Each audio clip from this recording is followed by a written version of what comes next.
Universal screening data is really helpful for identifying students who are having reading difficulties early and for predicting students who might have difficulty with reading in the future.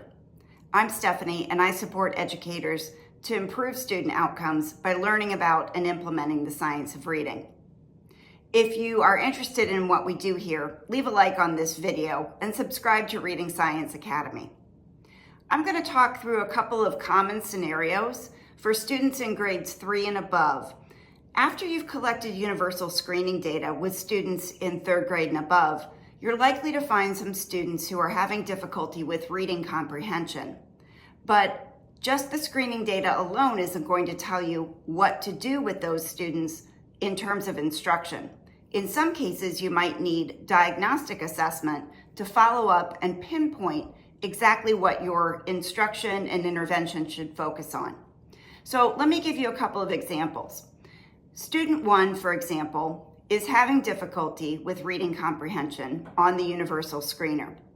It's also obvious that they are having difficulty with reading fluency.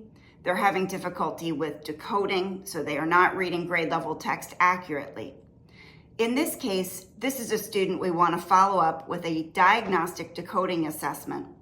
Then the instruction would be to focus on the exact patterns that the student hasn't learned yet, the phonics patterns that they still are struggling with.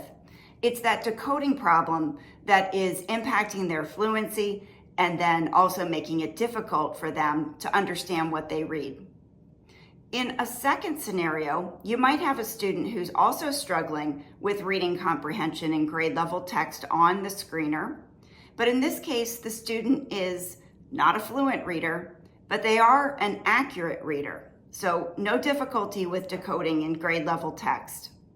In this scenario, as long as you don't have concerns about language comprehension, it's probably not necessary to give any kind of diagnostic assessment. In the case of student 2, you can get right into practicing for fluency in text, doing something like a repeated reading intervention. Student 3 is a different scenario altogether. In this case, the student is having difficulty with reading comprehension in grade level text as seen on the universal screener.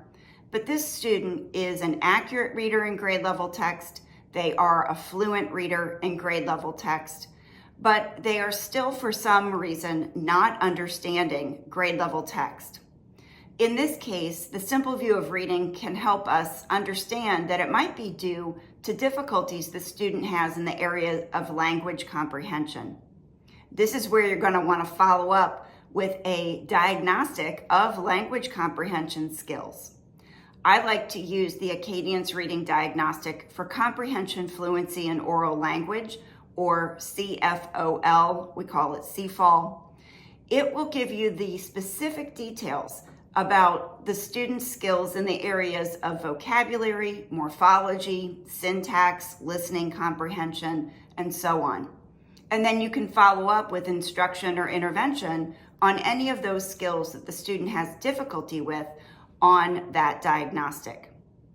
So this gives you a way of sorting through students who, on the surface, based on just screening results, might all look like they're the same. They're having trouble with reading comprehension in grade level text.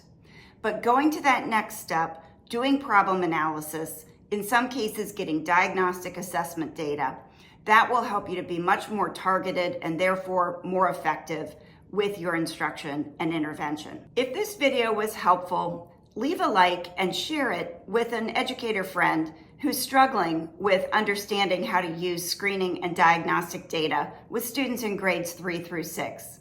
Hope this was helpful for you.